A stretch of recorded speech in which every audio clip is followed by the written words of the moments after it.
Hi, everyone. Welcome to the Northern Kentucky Spotlight Podcast presented by CVG. I'm your host, Sarah Brookbank, and today we have a jam-packed episode. First up, we are joined by Tami Wilson, our VP of Government Relations and Business Advocacy. She gives us an overview on how to vote in the upcoming election and an update on what's been happening in the Chamber's Advocacy Department. Then we are joined by Wonda Winkler, President and CEO of Brighton Center and Brighton Properties, who talks about income-aligned housing in Northern Kentucky. Then we are joined by Douglas Beard of the Brighton Center as well, who gives us the details on the upcoming Discover KCC event happening on November 8th at the Kentucky Career Center and how employers can take advantage of their services. Thank you to our podcast sponsors, CVG, our title sponsor, C-Crew Consulting, our digital sponsor, and our episode sponsor, Schneller Knockelman. Because we have so many guests this week, I am not going to plug a chamber event, but Tami and I will plug one a little bit later on in the podcast. So let's go meet our members of the week, hear from our sponsors, and I'll be back with this week's guests. Why would you travel to England? For football. To go or not to go? That is an easy question. To visit the land of Shakespeare. To take in all the sights. Authentic fish and chips. To experience arts and culture.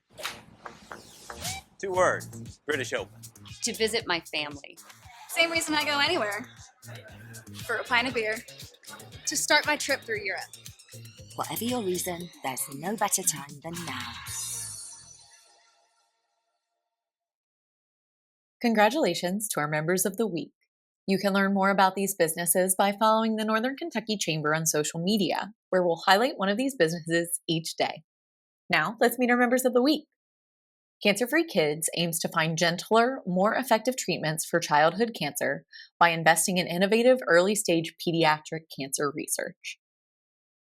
Dominion Senior Living operates more than a dozen retirement communities and has extensive experience providing personal care and memory care services. Zen Business is a company that provides an easy, all-in-one platform and trusted guidance for small business owners. Sweco is a world leader in providing particle separation and size reduction solutions. Dynatech Machine is a custom machine shop that does milling, turning, grinding, welding, fabricating, and coating, with reverse engineering as a specialty. Hi, everyone. Today on the podcast, I am joined by Tami Wilson, our VP of Government Relations and Business Advocacy. Tami, welcome back to the podcast. Thanks for having me, Sarah. I'm really excited to be here. Yes, it is so great to have you on to talk about advocacy. But before we get to that, there is an election coming up. Tell us everything we need to know. Absolutely. It's a big one. Presidential, congressional, state representatives, some state Senate races, and some local initiatives are on the ballot this year. Yes. So yeah, a lot going on.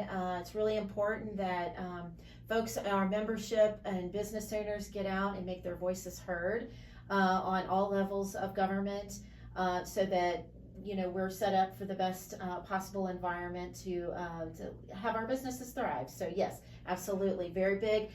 Get a plan. If you don't have a voting plan, make sure that you have a plan for the day of.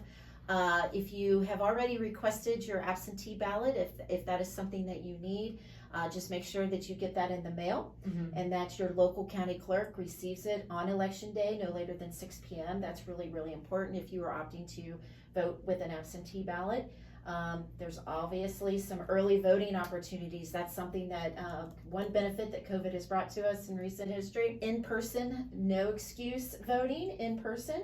You can do that starting Thursday, October 31st, and that runs through Saturday, November 2nd. That Saturday right prior to Tuesday, November 5th election. Yes. And then of course the polls open up at 6 a.m. and do not close until 6 p.m. on that Tuesday, November 5th.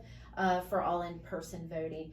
But yeah, it's really, really important that you have a plan because you never know how your day is going to go on election day. So take advantage of the opportunities to vote early should that be something you need. Otherwise, work with your employer. We have encouraged our member employers to allow some extra time for folks to make sure that they if they're working on Tuesday, November 5th, that they can get out and cast their vote. Yeah, I think when we're talking about resources for people, obviously county clerk websites are one of the best places to go if you are looking for information from your ballot, from your polling location. Checking your registration though, if you have not already registered, you're kind of too late. I mean, election day is happening so soon. And then govote.ky.gov is another great resource for people across the state. Obviously, county clerk websites, if you are in Indiana and Ohio, those are going to be your best resources. And the other thing that I like to plug, the former reporter in me, if you are in line at 6 p.m. to vote on election day, do not leave the line. Even if the line is long, you are allowed to vote. Don't let anybody kick you out. That is essential. And then Tami, obviously the election, big things are happening. We're going to keep our eyes on that, obviously, from our advocacy team. But tell us a little bit about what's been happening in the advocacy world here at the Chamber. Well, we've been very busy with the interim joint committee meetings and task force meetings that have been going on since June. We've got some really key issues that are being worked on during the interim this year. That includes housing, as you are aware, and I think I've talked on this podcast about in the past. We've got a lot of work that we are working on here as a region in regards to the housing challenges and needs that we have. From top to bottom, our aligned income housing situation. We have had a voice, which is the great part, down in Frankfurt in terms of being able to testify a bit. Just most recently, we had Representative Stephanie Dietz of Kenton County, as well as some other folks from the Ad District and PDS go down and give some testimony and some ideas on some things that we here in Northern Kentucky are working on in regards to the housing issue, and what we hope that they could be helpful to us in the next session on in trying to improve our housing numbers up here. We have about 6,500 units that we're looking to fill from top to bottom, all forms of spectrum, on the spectrum of housing in terms of pricing and number of bedrooms, baths, those sorts of things, multi-housing, multi-family housing. So we're pretty excited that we have a voice and we are able to take some information down to our legislators this interim on that particular matter. Another big task force that we've been highly involved with over the interim has gone towards workforce talent attraction and retention.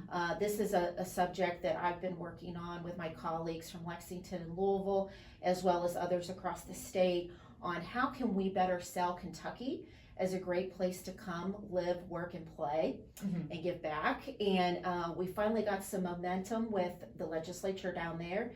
Senator Max Wise is doing a fabulous job in leading and chairing that particular task force. And they have heard from both chambers of commerce as well as a lot of other entities across the Commonwealth about the needs of doing a better job of selling Kentucky, and then maybe giving regional areas opportunities to sell themselves and their specific industry needs. Because we have identified we are a great life science hub here, as well as logistics and manufacturing that has gone on. And so we've got many, many open jobs, good paying jobs, and we're just trying to find unique ways to go outside of our own borders here in Kentucky to recruit people to come here. We're working very closely with our tourism arm on this particular matter because today's tourist is tomorrow's talent. And so we're very excited the work that's being done there in Frankfurt. We're also obviously monitoring a lot of the standing committee meetings throughout the interim. Not seeing a lot of significant stuff that's tipping the hand just yet of what legislation we might be able to expect next January. But I think any recommendations that will be made will be coming in late November or early December at the very latest. And so we'll have more on that a little bit later in the year. But other task force that's kind of one that we are watching very closely is artificial intelligence. That's becoming a big part of everybody's lives, particularly the business communities. Part of their day to day. And there's a lot of efficiency pros with artificial intelligence. But as we all know, there's some cybersecurity issues and a whole host of other things that need to be kind of ironed out. And that task force down there has spent a lot of time just understanding the capabilities of artificial intelligence, AI. And we've got a technology council here at the Chamber too that is looking at that and how we can educate our business members about the purposes of AI and what to avoid and how to handle AI on a day-to-day basis. So look forward to rolling out some good educational programming when it comes to AI, as well as some of these other issues that we've talked about. So yeah, there's quite a bit going on. A lot going on. Even though we are not technically in session, that does not mean that things are not happening Absolutely. in Frankfurt. And I think the first two things that you touched on, recruiting people to the region, talent attraction and retention, obviously income-aligned housing, which you and I have talked a little bit about in the past. So those two things are really focused on the workforce and how we can increase the workforce and make the workforce better here in Northern Kentucky. I think that's really exciting. Can you touch on those a little bit about how they go together? Oh, absolutely. I mean, it's a snowball effect, if you will. We have the jobs. Northern Kentucky is the economic engine of the state, have been at least since 2015. With that, all those open jobs come the demands for the workforce. Well, we've been hearing stories for years now, really, people coming in from out of state or transferring from other parts of the state up to our region, and they have a difficult time finding housing for their family.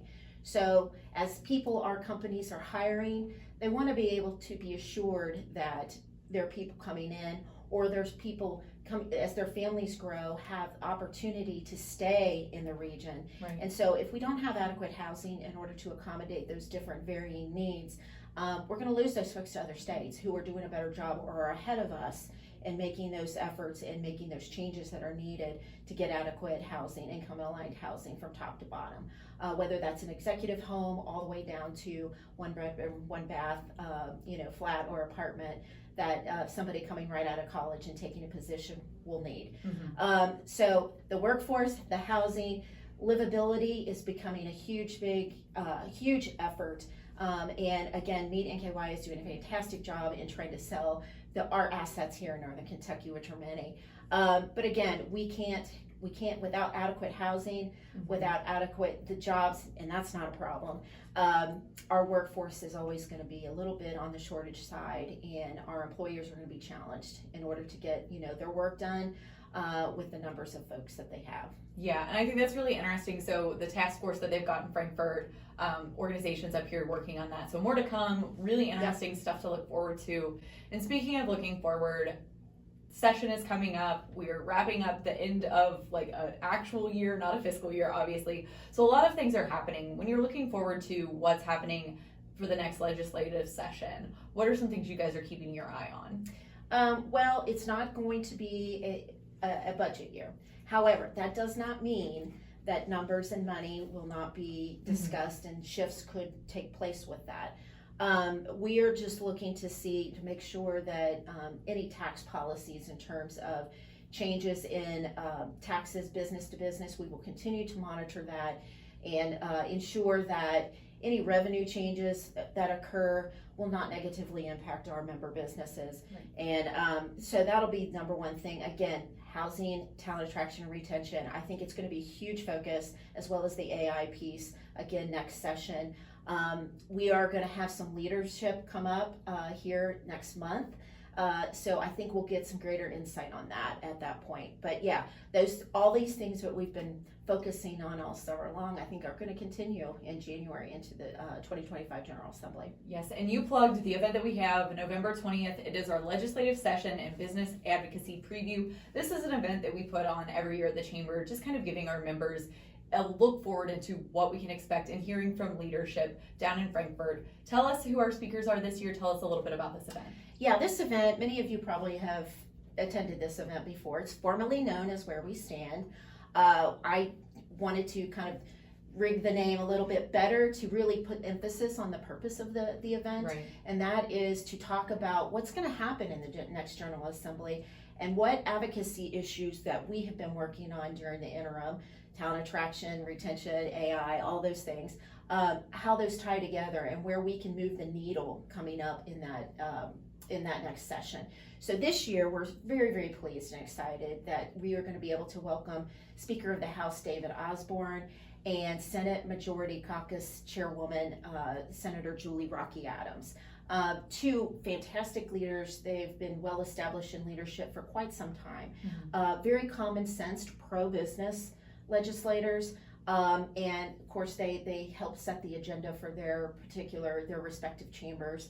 And I'm really excited that we're going to have that opportunity to speak directly to them about where they see their respective chambers, what are going to be their big goals for this session, what issues do they see arising, what challenges do they see for those issues, right, and what they need to tackle during the session, and then how our aligned priorities feed into that and weave into that, and how we can work together both as leadership and legislators with our Northern Kentucky Caucus members as well, along with to advance and to achieve some of the goals that we have in terms of policy. Right, that's always a great event, like you said, kind of tweaking the name a little bit, but the purpose is still there. It's for our members to really get a first-hand look of what's going on in Frankfort, what the chamber is doing to help advocate for certain things. When you think about what our members can kind of take away from this event, what do you think the biggest takeaways are, and why should members attend? I think, first of all, our members who are not part of one of our advocacy committees, which if you have an interest at all in advocacy, call me. I'd love to, and we have slots open in nearly all of our committees and councils for people to be a part, help set that agenda and help set those priorities and where they see work that needs to be done in Frankfort that would be beneficial to not only their company or industry, but the community as a whole. I think they're going to hear where we're going to make some advancements on. I'm very hopeful that you'll hear additional collaborative efforts between the legislators as well as us here at the chamber in regards to the talent attraction and retention piece. They're very sympathetic to the housing needs now. They're keenly aware of a lot of the things that we've been talking about for a long while. Childcare remains another issue. I believe we'll discuss that to some point. I think AI will again be another kind of newer subject. I don't recall ever in my time here with the chamber, I don't think that was a subject I've ever brought up at that particular event, but this year you can count on hearing a little bit about that. And just kind of get a strong sense about, what does that short session next year, which is 30 days, going to look like. It's going to be brisk, whatever it is. A whirlwind with the short session. Yes. But the great news is both chambers, they're super majorities for the Republicans. That doesn't always, we agree on most things, but there's always something, we have some work to do on. But I think we'll get a really, really good snapshot of where they see the General Assembly moving towards next year. Yeah, it sounds like such an exciting event. It's always a good one. Like we said, November 20th, you can register at nkychamber.com/events. Yep. And we have all that stuff up on our social media pages as well. It's really easy to register. And Tami, it's been great to talk with you. As always, I love having you come on. For people, and you mentioned this, people can get involved in advocacy. They can learn more. There are a lot of really easy ways to get involved. How can people get involved? Where should they go? What do they need to know?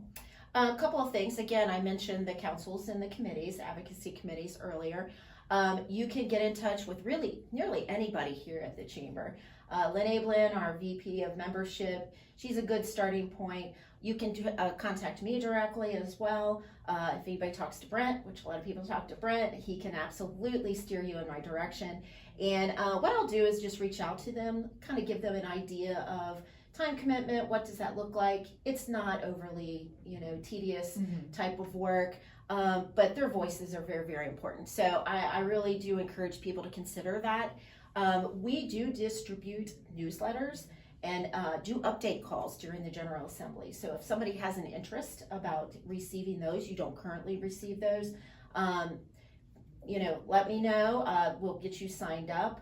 And that way, if your days are full, and many of you do have days that are very, very full, you can get some little updates in your inbox, or tune into a phone call while you're multitasking in your office and just kind of listen in. We do those currently with the interim joint committee meetings, and I've had a great response with that. And so I look forward to starting the General Assembly over with those update calls. We do those weekly. You get the highlights of the entire week, the debates on the floor, things like that as well. Some inside baseball on, that debate was feisty, or we're hearing that this bill's dead or things like that. So just a little inside preview of what's of the happenings of the week. Yes. Well, Tami, those are such great opportunities for people to get involved and learn more about all of the great work that you guys are doing in the advocacy department. And thank you so much for joining us on the podcast again. I'm excited to be here. Can't wait to come back. Hi, everyone. Today I am joined by Wonda Winkler, President and CEO of Brighton Center and Brighton Properties. Wanda, welcome to the podcast. It's so great to have you on today. Thank you. Yes, and we're talking about income-aligned housing. That has been a hot topic here in Northern Kentucky, and Brighton Center has been doing a lot of work involved with it. So tell us a little bit about what income-aligned housing is and what that means. Sure. So the U.S. Department of Housing and Urban Development, or what people lovingly call HUD, has a standard or a rule of thumb that says 30% of your income, or no more than 30% of your income, should go to your housing cost. And what that means would be things like rent or mortgage or a homeowners association or utilities. And that is intended to be able to ensure that households or families have resources to spend on other important expenses like food or clothing or transportation or medical care. And so the standard is that if a family is spending more than 30% of their income toward their housing expense, that they are considered housing cost burdened. And if you spend more than 50%, you're considered severely housing cost burdened. So the intent is to really kind of match your income aligned with your housing expense at that 30%. Mm-hmm. And so that really works for everyone and is a standard that really kind of matches up against income aligned. Right. And that's not just people who are dealing with like low income. This is everyone. It's from like CEOs to our nurses and our teachers to people working logistics jobs. Housing costs and a housing cost burden impacts everyone. Yes, and it translates to everyone. So that 30% rule is across the board. Right. And so one of the things that has been done in this kind of like housing sphere in Northern Kentucky, the Northern Kentucky Area Development District did a housing study about what our housing stock is aligning to and our workforce. And you guys did some data walks, breaking down this data and showing it to people across the community. Tell us a little bit about those data walks and like the data in that study. Sure. So the housing study was commissioned by the 8 fiscal courts. For the 8 counties of Northern Kentucky. It was administered by the Area Development District to be able to look at, the issue of income-aligned housing. And what the study found is that we have a gap of 6,650 units of housing for Northern Kentucky to keep pace with our economic growth over the next 5 years.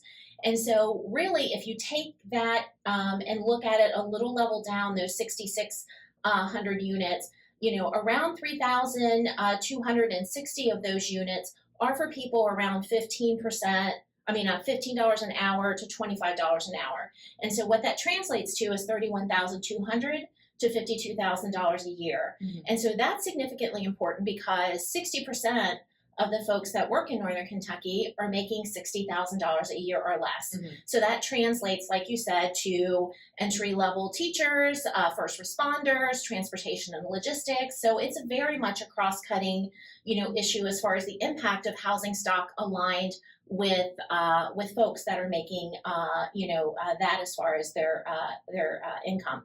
And so, if you take another look at the study, it will speak to around 4,220 units that we need to bring online as far as 1 and 2 bedroom units, which is a little bit of a different dynamic. Housing sizes are smaller today than they were before. But if you look at the production in recent years that has happened, it's been mostly around 3 to 4 bedroom, single family detached housing units. And so looking at that kind of data and making sure through the data walks that we have an opportunity to be able to put that in front of folks that live in Northern Kentucky. And, so over the recent months, we've done around 12 different data walks. We did them specifically in 7 cities so that we hit urban, suburban, and rural, and invited folks to be able to come in and look at the data that came from the study and be able to get their reaction to it.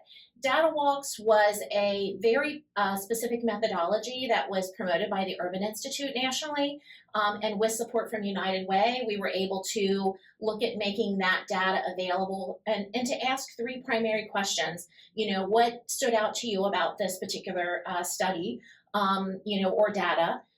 How does that correlate with experiences that you've had in your life? And then what would you like to see as a result, as far as how we use that data moving forward? Yeah, and so that's a really great group of questions for those people who got to experience that data a little bit more in depth and a little more firsthand. When you are getting feedback from people on those questions and about the data walks, what kind of feedback are you guys getting? Well, we had a really good response to people being able to come. And so what we had is we had some specific trends that we were able to see from those questions. We had folks that came that had vastness in their income levels, positions that they held, ages that they had, mixtures of renter and homeowners. About 73% were female and about 41% lived and worked in the same county. But what we were able to see is that the top priorities that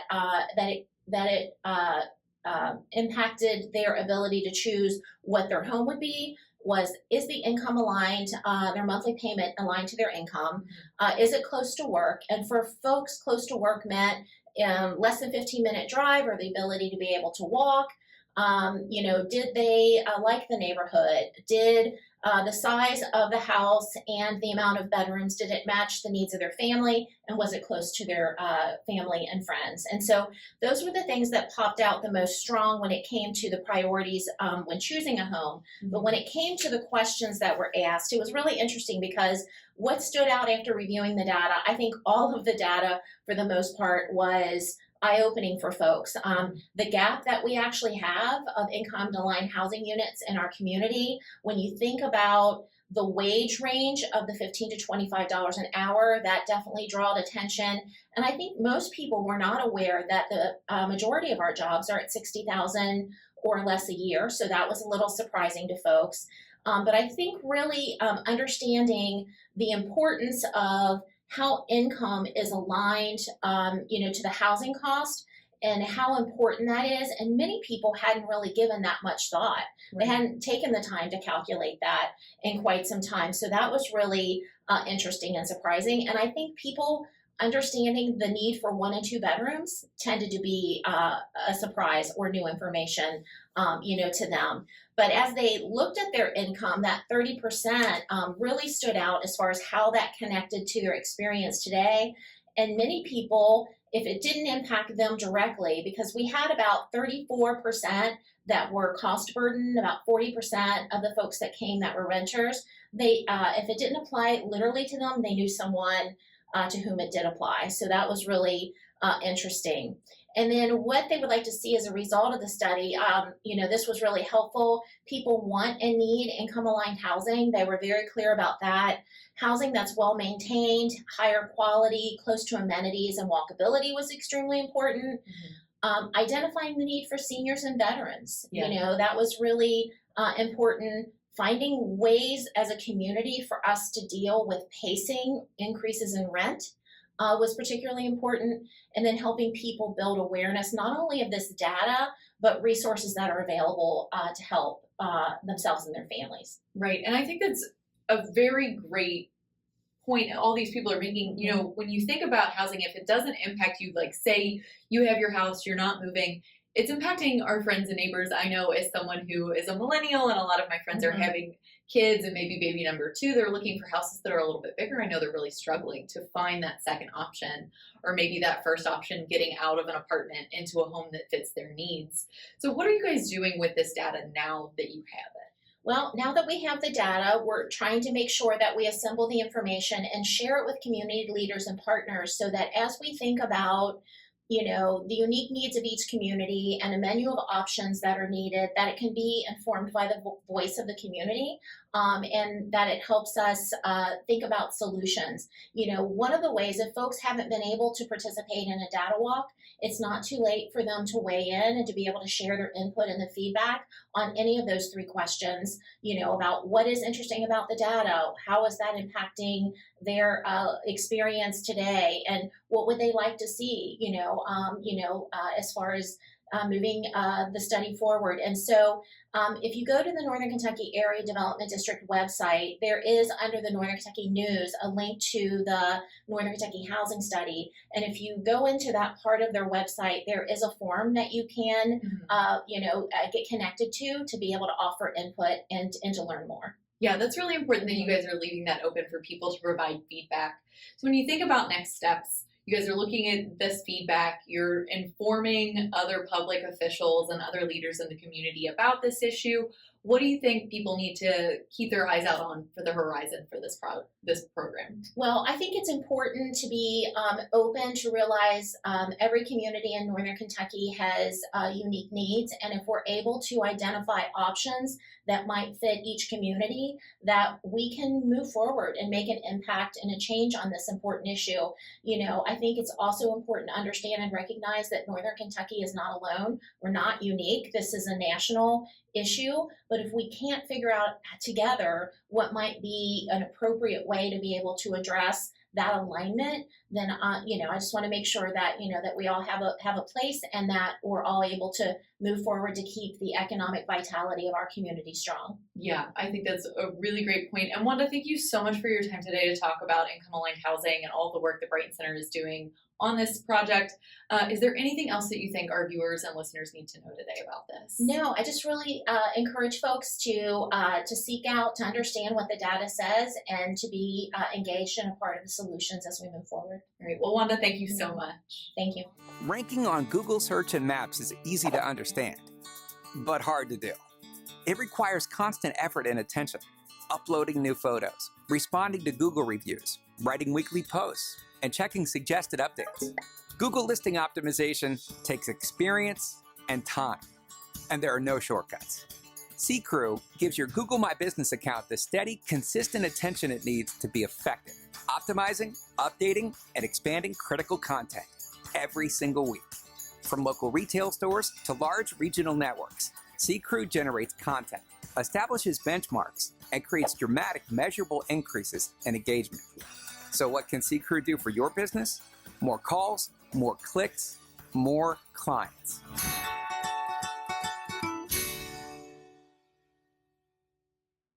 Hi, everyone. Today I am joined by Douglas Beard, the Workforce Innovation Director at Brighton Center. Welcome to the podcast. It's great to have you on. Thank you so much. I'm pretty excited about this. Yes, so we're going to be talking a little bit about the Kentucky Career Center and an event that you guys have coming up in November that is Discover KCC. Tell us a little bit about this event. Yeah, absolutely. So on November the 8th, we're going to start at 8:30 a.m. We'll run until about 10 o'clock, and then we'll wrap up with tours. But what we're excited about, and we really want to say how much we appreciate the sponsorship that comes from the Staff Mark Group to make this event possible. But this is an opportunity for employers to find out what services are available through the Kentucky Career Center, not just from the Brighton Center, but from the other partners that exist within the KCC network. Yeah, and this is a little bit different than a lot of the events that you put on, because I think so many people think of the Career Center as for job seekers, but this is specifically for employers. So tell us a little bit about what employers can expect and why this event is tooled this way. Sure, absolutely. So we've always had two customers, the job seeker customer as well as the employer customer. And our goal has been to connect those two entities in order to create job placements so that employers can fill workforces and so that job seekers can find opportunity. So this event, what this does is this really just allows an employer to see what kinds of services are available to help them do just that, to fill that workforce. So whether it be, again, from something that we offer through the Brighton Center, or perhaps it's something that the Career Development Office from the Commonwealth of Kentucky offers, or even another entity. It gives insight onto what services are there. And what I think that's really important is, I think that, as you introduced, there is this idea that the Career Center is so focused on helping people to find employment. And what they don't realize, or what a lot of employers don't see, is that there are several opportunities for employers to get connected to the Kentucky Career Center. And we're in an interesting job market right now, right? So when I started in workforce, more than a decade ago, we were still in a recession and we literally had a line of job seekers out the door. And they were looking for those available opportunities that were few and far between. Today, it is so much different. We have employers now that are calling us up daily asking, where do I find the untapped labor pools? And so this is an opportunity to really get connected to where they might find those individuals. Yeah, I think that's one of the big benefits of employers that would be attending this event, kind of getting connected to that. Tell us a little bit more about other benefits that employers can find when participating with this event or with KCC in general. Sure, absolutely. So I could sit and tell you all about the Kentucky Career Center and the different things that are offered. The benefit of an event like the Discover KCC is that you get to hear from each of the experts in the field, right? So while I represent the Brighton Center and specifically the Workforce Innovation Opportunity Act and, using, those federal funds in order to, like I say, connect job seekers who are either dislocated workers or perhaps they're underemployed to those high demand industries and connect those with those employers that have opportunities, that have self-sufficient wage, that are going to be there a while, things like that. I can talk a whole lot about that end, but I think an event like the Discover KCC really allows each individual partner who represents their own service that's offered to employers to really have the chance to give all the details because each one is an expert in their field. Right, and I'm sure it's a range of different opportunities for Absolutely. employers. And like you said, the workforce world is really, really changing and things are very different. When you think about the Discover KCC event, is there anything surprising that you think that employers would learn at these events that maybe they're not expecting? Absolutely. So this event, it comes at no charge to the employers. Again, we thank our sponsor, Staffmark, for making that happen. But the services in particular are already funded. Ours, for example, like I said, funded through the Workforce Innovation Opportunity Act.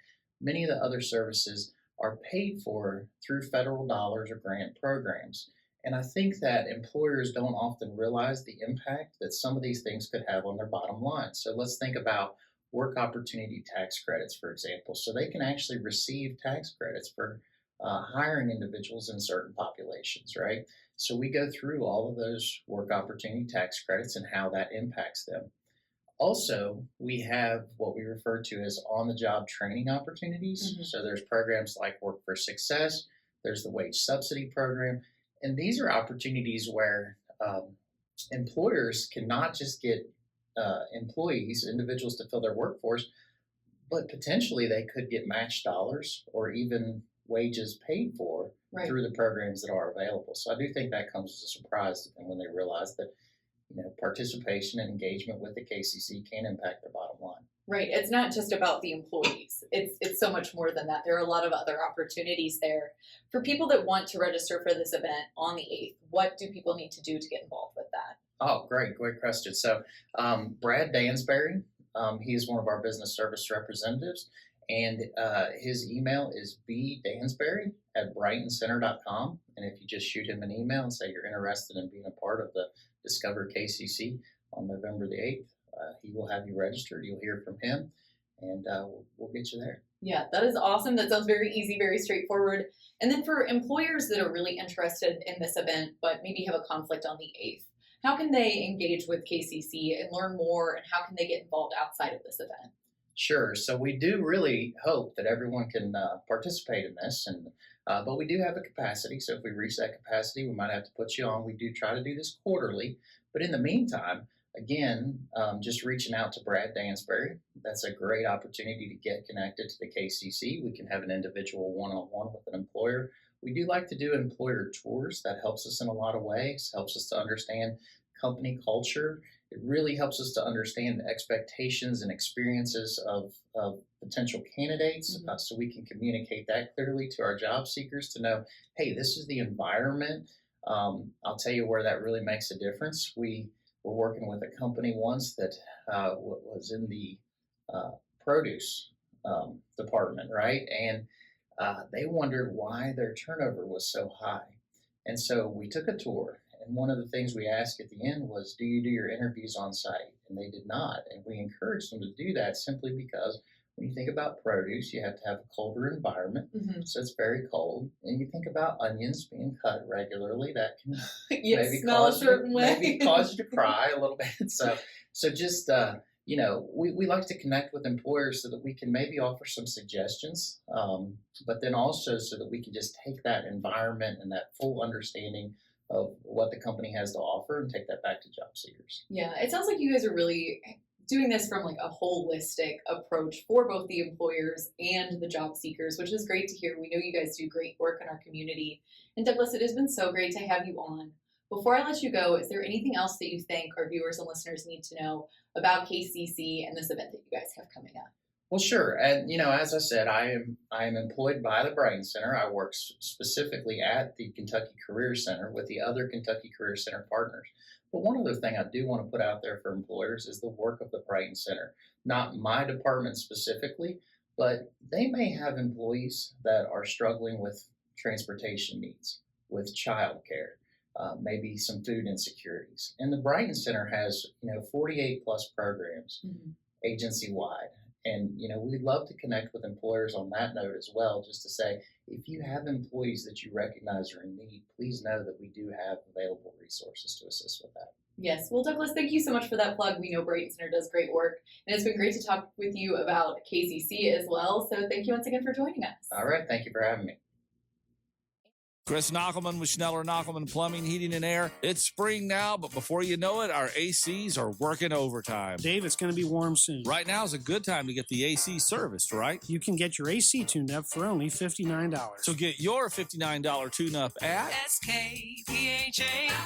SKPHA. So if your plumbing and mechanical systems give you trouble, just remember our name. Schneller Knockelman. Housing is a regional priority. Having an ample supply of homes is fundamental for the Northern Kentucky region to meet basic economic needs and enable regional growth. Learn more about income-aligned housing, the region's housing needs, and why it is essential to ensure Northern Kentucky continues to be a great place to live, work, play, learn, and give back at bit.ly/NKY Housing Study. Welcome back, everyone. Thank you so much for tuning into the podcast today. I hope you enjoyed hearing a little bit more about our advocacy department from Tami Wilson. And once again, I encourage you to vote on Tuesday, November 5th. There are plenty of options to vote ahead of the election or on election day. And I also want to thank our friends at the Brighton Center for joining us. It was great to hear from Wanda and from Douglas. Thank you once again to our podcast sponsors, CVG, our title sponsor, C-Crew Consulting, our digital sponsor, and our episode sponsor, Schneller Knockelman. Finally, if you're a member who would like to be featured on the podcast, or if you're someone who is interested in joining the Northern Kentucky Chamber, please reach out to Lynn Ablin. And if you're someone who is interested in sharing your workforce strategies and resources on our Talent Strategy Spotlight, please reach out to Nancy Spivey. You can find their contact information on the screen in front of you or at our staff directory at nkychamber.com. Thanks again for tuning in. I'll talk to everyone next week.